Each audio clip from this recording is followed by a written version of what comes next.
Примитивность мышления азербайджанского пропагандиста пробивает очередное дно. Его веселит тот момент, что на гербе Армении есть львы, хотя они там не водятся. Арменджан, вот у тебя на гербе армянском очень богатый герб. На этом гербе есть лев. В Армении львы водятся? В Армении же не водятся львы. Потому что армяне львы. Современный герб Армении изначально задуман как историко-династический символ. Его структура построена вокруг идеи преемственности армянской государственности. Центральный щит герба разделен на 4 части, каждая из которых отражает конкретный царский род, реально правивший Арменией в разные эпохи. Эти 4 династии представляют ключевые этапы армянской истории от античности до средневековья. Герб не является абстрактным знаком и не создает символы заново. Он собирает уже существующую государственную традицию в единую композицию.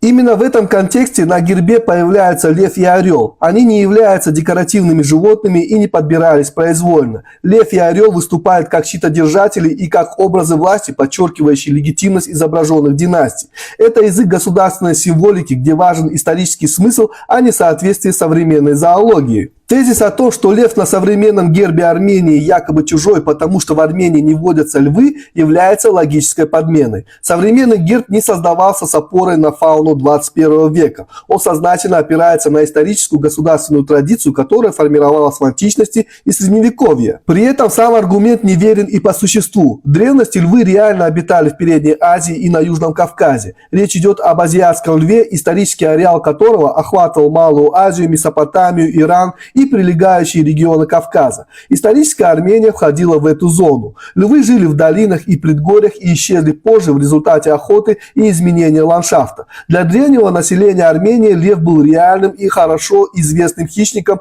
а не экзотическим образом. Именно поэтому лев не случайно закрепился в символике армянских царских домов. Он возник как естественный символ силы и царской власти в регионе, где это животное реально существовало. В армянской традиции лев использовался как династический знак задолго до того, как в Европе вообще сформировалась геральдика как система. Это принципиально важный момент, который разрушает саму основу пропагандистского вопроса. Аргумент, почему лев, если львов сейчас нет, является ошибкой подмены времени. Он переносит современные условия на древние эпохи и игнорирует природу государственных символов.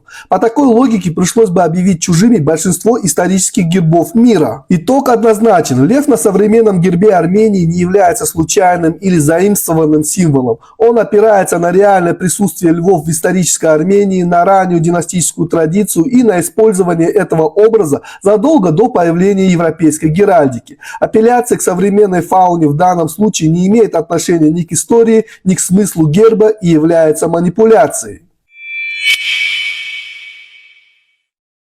ԱՄՆ նախագահ Դոնալդ Թրամփը, ՀՀ վարչապետ Նիկոլ Փաշինյանը և Ադրբեջանի նախագահ Իլհամ Ալիևը վերցրեցին տարիների պատերազմին։ Ալիևի հետ հանդիպմանը հայտարարել է ԱՄՆ փոխնախագահ Ջեք Դի Վենսը։ Առանց ՀՀ վարչապետի և Ադրբեջանի նախագահի առաջնորդության չէինք կարողանա խաղաղության համաձայնագրի հասնել։ Նրանք խաղաղություն ստեղծեցին այնտեղ, որտեղ մի ժամանակ պատերազմ էր, և ես հավատում եմ, որ նրանք ապագայում բարգավաճում կապրեն, ասել է նա։ Ալիևն իր հերթին հայտարարել է, որ թրիփի շնորհիվ վերացվել են Ադրբեջանից Հայաստան բեռների տարանցման սահմանափակումները, սկսվել է նավթամթերքի արտահանում, ինչն առևտրի և համագործակցության հիմք է հանդիսանում։ Փետրվարի 9-ին վարչապետ Նիկոլ Փաշինյանի և ԱՄՆ փոխնախագահ Վենսի բանակցությունների ավարտից և մամուլի համար նրանց հայտարարություններից ամենաէական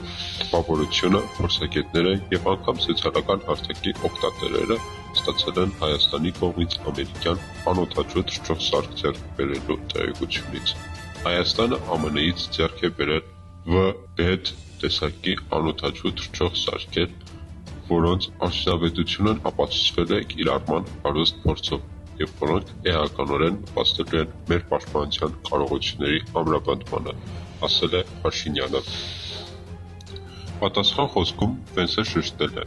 այո, նախագահ Թրամփը շատ լավ գիտի, որ խաղաղությունն ապահովելու լավագույն միջոցն իրական զսպման գործիքներ ունենալու մեջ է։ Իսկ իրական զսպման գործիքներ ունենալու լավագույն միջոցն աշխարհի լավագույն ռազմական տեխնոլոգիաների օգտագործումն է։ Միացյալ Նահանգներն ունի տան, եւ առաջին անգամ մենք հայտարարում ենք ռազմական տեխնոլոգիաների խոշոր վաճառքի մասին։ Հայաստանին ամերիկյան ռազմական տեխնոլոգիաների վաճառքը սուտ կիրառականից բացի եւ գուցե ավելի վեր ունի քաղաքական կարեւորություն։ Եվ այդ մասին գրեթե բաց ասել է թե վարչապետ Փաշինյանը կարևորելով Հայաստանի պաշտպանական կարողությունների ամրապնդումը, թե փոխնախագահ Պենսը, ասելով, որ խաղաղություն ապահովելու լավագույն միջոցը իրական զսպման գործիքներ ունենալու մեջ։ ԱՄՆ փոխնախագահը նույնիսկ հրապարակայնացրել է, որ իր երկիրը Հայաստանի եւ Ադրբեջանի միջև խաղաղություն է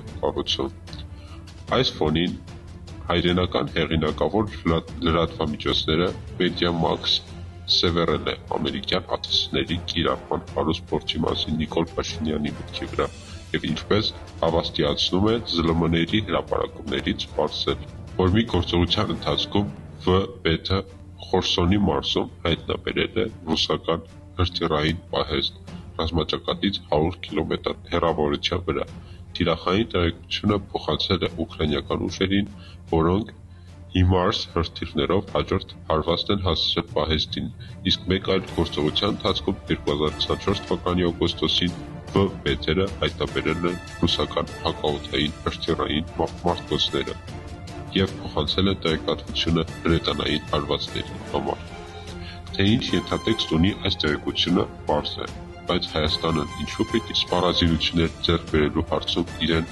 կաշկանդի Ուկրաինայի դեմ պատերազմում Ռուսաստանի համար դրանց վտանգավորությամբ մեկ։ Երկրորդ, ԱՄՆ փոխնախագահի Երևանյան այցին ընդառաջ Հայաստանի պաշտպանության նախարարությունը ցուցադրել է Հնդկաստանից ձեռք բերված սպառազինություններ։ Ամենևին էլ բացառված չէ, որ դրանք կամ գոնե դրանց մի մասը Հնդկաստանը անցյալ տարի Խամիշում կիրառել է Պակիստանի դեմ։ Նույն լրատվամիջոցները Պակիստանի համար է մտահոգ։ Կամ վաղը Հայաստանը կարող է ունենալ ռազմատեխնոլոգիական միջոցներ, որոնց մարտական արդյունավետությունը մեկ այլ երկրի համար է ցավոտ եղել։ ՀԱՊԿ-ի անդամ Ղազախստանը եւ Ղրղըզստանը Թուրքիայից հարյուրավոր հետախուզական եւ հարվածային ԱԹՍ-ներ են ձեռք բերել, որ ուկրաինական պատերազմի առաջին փուլում Ռուսաստանին լրջագույն անհանգստություն են պատճառել։ Այլ օրինակներ կարելի է բերել եւ անգամ վարկածել,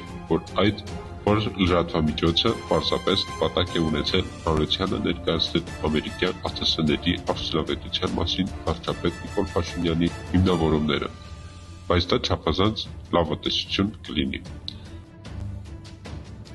ԱՄՆ փոխնախագահ J.D. Vance-ի Հայաստան պաշտոնական այցի շրջանակում ՀՀ բարձր տեխնոլոգիական արդյունաբերության նախարարի առաջին տեղակալ Գևորգ Մանթաշյանը ընդունել է բիզնես ավտոմատացման ոլորտում համաշխարհային առաջատար Salesforce ընկերության Եվրոպա, Միջին Արևելք եւ Աֆրիկա տարածաշրջանի մասնագիտական ծառայությունների պրակտիկայի ղեկավար Ջոն Բանյանին։ Հանդիպման ընթացքում Գևորգ Մանթաշյանը ներկայացրել է նախարարության գործունեության հիմնական ուղղություններն ու առաջնահերթությունները, առանձնահատուկ շեշտադրելով պետական կառավարման համակարգի, տնտեսության եւ հասարակության թվային փոխակերպման ուղղված ծրագրերը, ընդգծել է նորարարական տեխնոլոգիաների ներդրման ամպայինն առաջինը Cloud First քաղաքականության, կիբեռանվտանգության եւ թվային կառավարման համակարգերի զարգացման կարեւորությունը նպատակ ունենալով ապահովել առավել արդյունավետ, թափանցիկ եւ մատչելի հանրային ծառայություններ։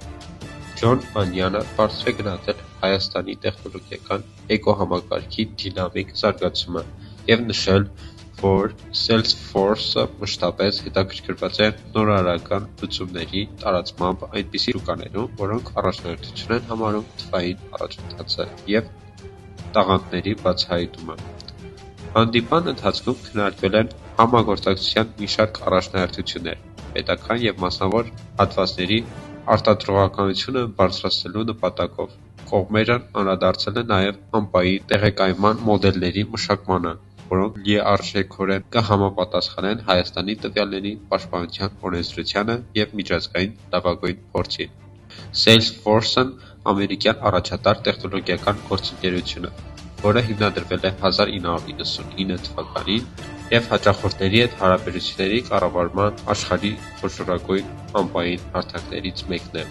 Ընկերությունը տրամադրում է լուծումներ վաճառքի, սպասարկման, մարքեթինգի և բիզնես գործընթացների ավտոմատացման համար, որոնք նպաստում են կազմակերպությունների թվային փոխակերպմանը և հաճախորդակենտրոն կառավարման մշակույթի ձևավորմանը։ Նյութի աղբյուր, առաջին EM